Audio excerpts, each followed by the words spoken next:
E esse mais um episódio do Intimidade Pod, temporada primavera. E eu sou a Nauara, sua host nesse podcast.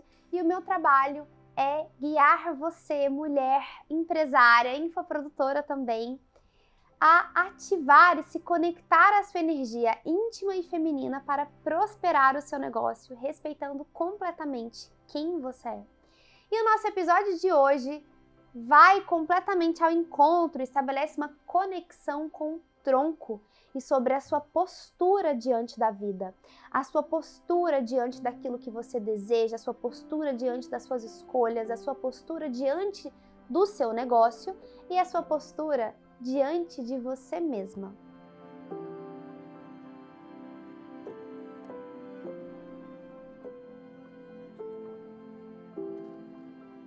Quando eu fui pensar nesse episódio de hoje, eu me lembro que eu estava conversando com o Rafa, que a gente troca muito para construir, para roteirizar todo esse trabalho. E eu me lembro muito de pensar na minha postura quando a minha mãe faleceu. Eu era uma adolescente quando a minha mãe biológica faleceu, que eu tenho duas mães. Quando a minha mãe Aldaísa faleceu. E eu me lembro que quando isso aconteceu, um dia ou 2 dias antes dela falecer, tinha acontecido um caso de uma pessoa no hospital em que ele tinha morrido e tinha ressuscitado, né? No hospital era só isso. Nossa, ele morreu por 45 minutos e ele ressuscitou e ele tá vivo agora de novo. E eu olhava aquilo e eu fiquei completamente eufórica com aquela informação, com aquela experiência. E aí, quando a mamãe faleceu e ela foi ali dentro do hospital, tinha um pequeno necrotério dentro desse hospital e a gente ficou ali com ela, eu e as minhas irmãs ficamos ali com ela. Eu me lembro de pensar, nossa, tá tudo bem, ela vai ressuscitar, ela vai voltar. E era genuíno esse pensamento, eu pensava assim de verdade. Então, no velório, no enterro, eu tava super bem, eu tava maravilhosa, assim, sabe? Eu ria, eu consolava as pessoas, porque na minha cabeça era temporário. Por quê? Porque eu tinha tido uma experiência anterior ali, em que a pessoa tinha ressuscitado, obviamente que ele tava demorando um pouco mais, mas era temporário. E aí, durante os primeiros dias, eu esperava a mamãe todos os dias, às 6 da tarde, que era o horário que ela chegava do trabalho, eu esperava ela na porta, porque eu pensava, não, tá tudo bem, minha mãe vai voltar. E assim foram 6 meses, e isso aconteceu ao longo de 6 meses. Todos os dias, 6 da tarde, eu ia para a porta da minha casa esperar a minha mãe voltar. E depois que passou 6 meses, eu ali em total negação da morte da minha mãe, a minha postura era uma postura de negação diante daquela realidade. Eu parei, pensei, aqui eu quero enganar, ela não vai mais voltar. Não nesse formato que eu gostaria que ela voltasse. E eu me lembro de passar os próximos 6 meses sentindo ódio, sentindo muita raiva. Eu sentia raiva de tudo. Eu sentia raiva de Deus, eu sentia raiva da minha mãe, eu sentia raiva da minha família, eu sentia raiva do meu pai, eu sentia raiva da casa onde eu estava, eu sentia raiva da minha escola, eu sentia raiva de tudo, de tudo, de tudo, de todo mundo. Eu sentia raiva de mim por ter passado 6 meses me enganando, eu sentia raiva. Raiva era a maior emoção que me nutria. E eu só queria ficar no quarto, eu não queria mais ir para a escola, eu queria só chorar, eu não tinha, sabe, assim, eu só tinha espaço para raiva. E depois daquele período de muita raiva, eu olhava e falava, tá bom, agora não tem mais raiva, não tem tristeza, não tem mais nada, mas eu não sinto mais vontade de viver, não tem mais vida. Então a raiva, ela é um impulso, muitas vezes, necessário, que te impede de ficar desejando a morte. E curiosamente, a raiva é uma energia de movimento. A raiva é um convite à ação. A raiva não te deixa parar. Eu não estou dizendo que você precisa da raiva para existir, mas eu estou dizendo que a raiva é uma emoção que existe, mas é uma emoção que foi muitas vezes negada, destruída, diminuída. Ela foi transformada em algo negativo.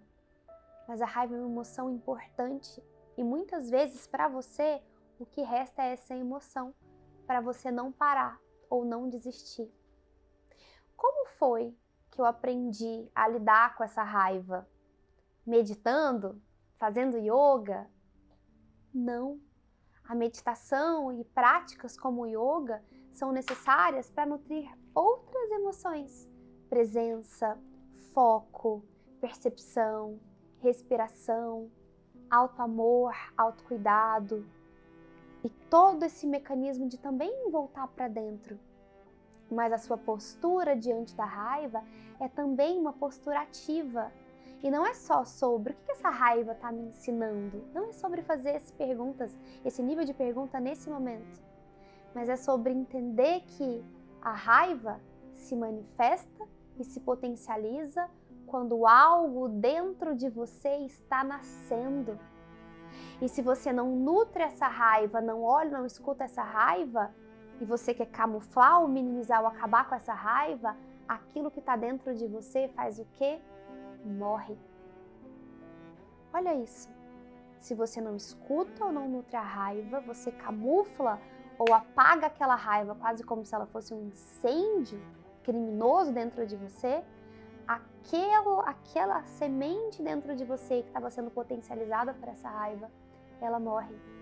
E na natureza é da mesma forma. A natureza, uma semente, quando vai nascer, antes de se tornar um brotinho que vai florescer depois, ela vai usar essa raiva. Pensa, por exemplo, num bebê ou na fase ativa do parto.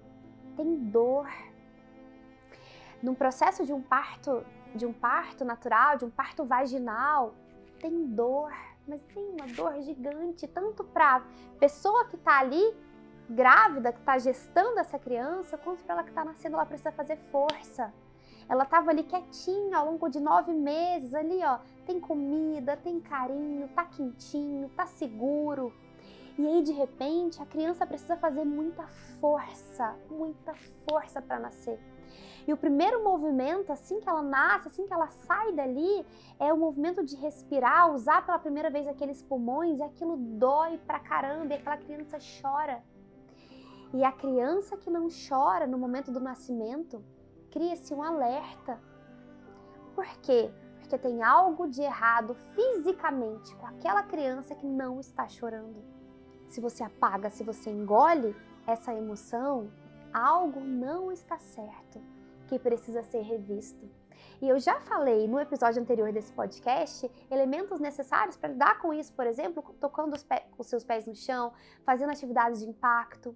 Agora, um exercício poderoso para perceber e dar espaço para essa raiva existir é primeiro identificando que ela está aí, assumindo que ela está aí e que ela estar aí só te faz humana. E é essa humanidade que é valiosa para você deixar essa semente, essa vida voltar a renascer e a florescer dentro de você. Como assim renascer, Anauara? Renascer, porque às vezes ela já tentou nascer uma vez e você colocou uma terrinha em cima e aí ela vem um brotinho de novo, aquela mesma semente, ela vai brotar de novo. Olha, gente, se tiver choro de bebê aqui é porque João tá comigo, tá? Então, releva, relaxa, respira. E choro não é uma coisa que me desestrutura. Então, o choro faz parte da vida. O choro de um bebê, então, ele é um sinal importante para o bebê se comunicar. É a forma dele se comunicar. Ele vai dizer que se ele tá com fome, se ele tá com xixi, se ele tá com cocô, se ele quer tomar um banho, se ele tá com calor, se ele quer dormir, se ele... Sabe? É uma forma de comunicação. Então, a mesma forma é você. Você precisa encontrar uma forma segura para você de se comunicar com essa raiva e dar espaço para perceber que ela existe. Você está com raiva do quê? Está com raiva de quem? Isso te faz lembrar o quê?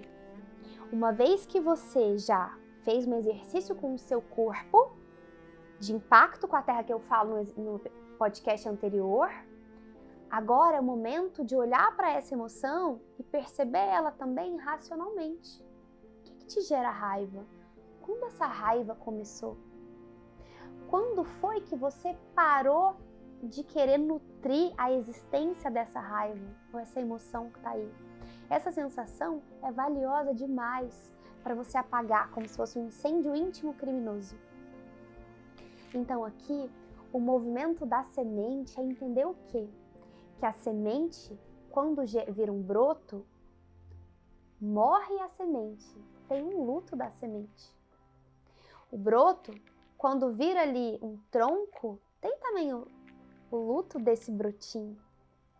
Esse tronco, quando vai crescendo, tem as suas folhas e depois o seu fruto, é também uma fase importante. Quando esse fruto cai da árvore e vai para o chão, é o luto desse fruto no chão. Então, cada encerramento de um ciclo e início de um novo ciclo traz uma necessidade de você entender que é importante a finalização. E finalizar algo, encerrar algo, gera em você uma sensação, muitas vezes, de desapego ou de desprendimento que te gera raiva. Então, às vezes, o que você precisa é de um colo, é de um carinho, é de um abraço, ou simplesmente de um chá quentinho. Por quê? Para engolir e acabar com aquela raiva? Não. Inclusive, se você tiver com raiva, não tome chá, não beba água, não engula nada. Para que o seu corpo não entenda que você precisa engolir aquela raiva. Mas depois, quando você estiver um pouco mais no seu centro, no seu eixo, se acolha e perceba. Às vezes, aquela raiva é uma saudade de uma versão anterior sua. Ou é uma saudade de alguém. Ou é uma saudade de um tempo passado. Ou é uma saudade de uma experiência, ou às vezes até uma saudade de um futuro que não existe, ou que não existiu ainda, ou que não chegou ainda, e acaba te trazendo raiva por uma impaciência. Então perceba, a semente ou a natureza, ela não fica se perguntando, eu sou boa o suficiente para crescer e virar fruto? Ela simplesmente é. Eu já falei para você que você já nasceu pronta. E às vezes o necessário é algum ajuste para você se permitir e se perceber, ou um método para você ser guiado ou se guiar em direção àquilo que você deseja vivenciar. Mas você já nasceu pronta. Então não fica se perguntando, sou boa ou não sou boa? Numa gangorra emocional ou numa gangorra estrutural de hoje eu sou boa, não, hoje eu não sou boa, hoje eu sou suficiente, hoje eu sou insuficiente. Então, em vez de você ficar se perguntando isso, simplesmente se pergunte, o que eu posso ou escolho fazer hoje para só sustentar em mim o quão incrível eu já sou? E é assim que você vai encontrando um ponto de prosperidade entre você e os seus projetos íntimos e pessoais. Te vejo então no próximo episódio.